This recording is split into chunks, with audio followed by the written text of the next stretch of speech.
Have you ever felt like you were overlooked, like no matter what you do, someone else gets the recognition while you get ignored? That feeling, if left unchecked, can turn into something dangerous. Just ask Cain. Let's talk about how jealousy turned into unaliving folks. Welcome to Scriptures Remixed. This is where we take those well known Bible stories and make them raw, relatable, and for the culture. Today, we're talking about the first sibling rivalry, and it didn't end with an argument, it ended with bloodshed. This is the story of Cain and Abel, and it's got everything: jealousy, rage, consequences, and even a lesson about how we handle rejection.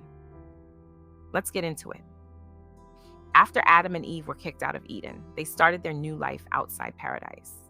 Genesis 4:1-2 says, "And Adam knew Eve his wife, and she conceived and bare Cain, and said, I have gotten a man from the Lord. And she again bare his brother Abel, and Abel was a keeper of sheep, but Cain was a tiller of the ground. Cain the firstborn became a farmer. Abel the younger brother was a shepherd. Two brothers, two different paths." But then came the moment that changed everything. Genesis 4:3-5 says, "And in process of time it came to pass that Cain brought of the fruit of the ground an offering unto the Lord. And Abel he also brought of the firstlings of his flock and of the fat thereof. And the Lord had respect unto Abel and to his offering, but unto Cain and to his offering he had not respect. And Cain was very wroth, and his countenance fell." Now at first glance it seems unfair. Why did God accept Abel's offering but reject Cain's? Here's the thing. It wasn't about what they brought, but how they brought it. Abel gave his best, the firstborn of his flock, the top tier offering. Cain, he gave some of his crops, not necessarily his best. God didn't reject Cain. He rejected Cain's attitude. Cain gave out of obligation, while Abel gave out of devotion. And instead of checking himself and asking, what can I do better? Cain got mad, real mad. But here's where things get serious. Genesis 4:6-7 says, "And the Lord said unto Cain, Why art thou wroth, and why is thy countenance fallen? If thou doest well, shalt thou not be accepted. And if thou doest not well, sin lieth at the door. And unto thee shall be his desire, and thou shalt rule over him." God saw where Cain's anger was leading him. He basically said, Cain, you still have a choice. You can fix this. But if you let this anger take over, sin is waiting for you, ready to control you. But Cain wasn't trying to hear that.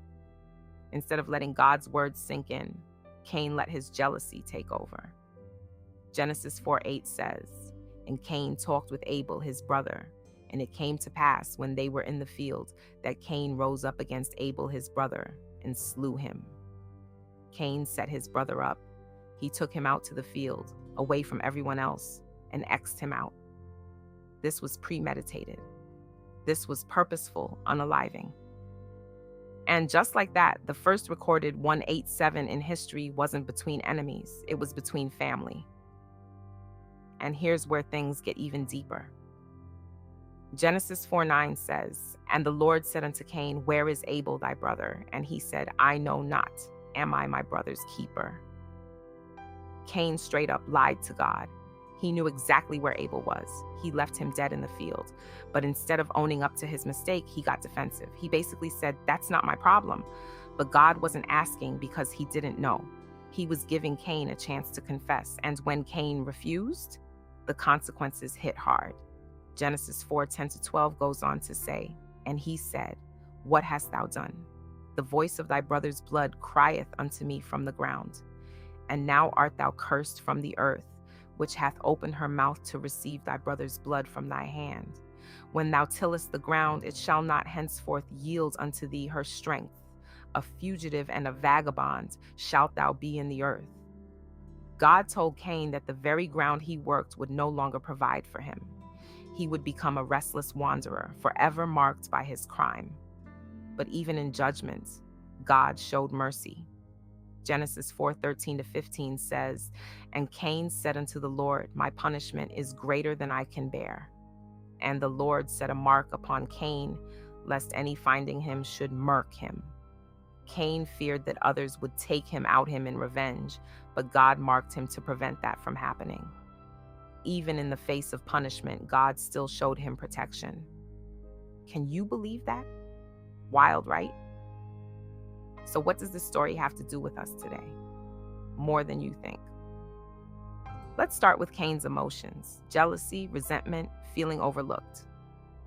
How many times have you scrolled through social media and felt like everyone else was winning except you? Like no matter what you do, someone else is getting the blessings you've been praying for? That feeling, if you don't deal with it, can turn into bitterness real fast. Cain wasn't mad at Abel, he was mad at himself. But instead of fixing his heart, he turned his anger outward. How many of us have ruined relationships, not because the other person did anything wrong, but because we didn't check our own insecurities? And then there's God's warning. Sin is crouching at your door. That means sin doesn't just show up unannounced. It waits, it creeps, it watches for an opening.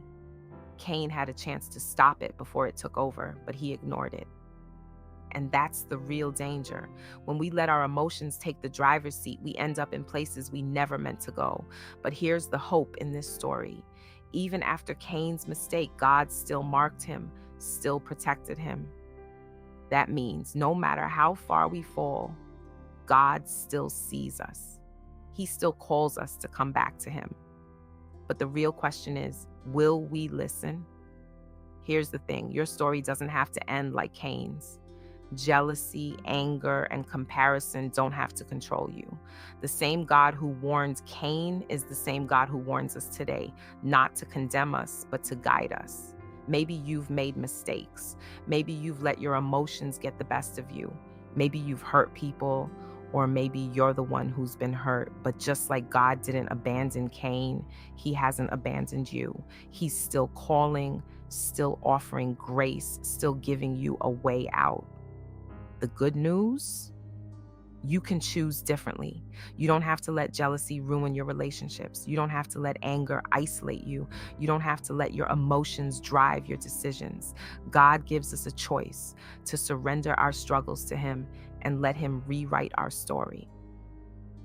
Cain's downfall wasn't that he made a mistake. It was that he refused to check his heart. But you still have time. The question is, what will you do with it? Cain's story is just the beginning of humanity's struggles with jealousy, violence, and consequences. But the Bible doesn't stop here. It continues to show us what happens when people choose their way over God's way. In the next chapter, we see how humanity spirals even further and how God steps in to reset everything. What happens next? And what does it mean for us today? Subscribe and come back next week as we dive into the next part of Genesis.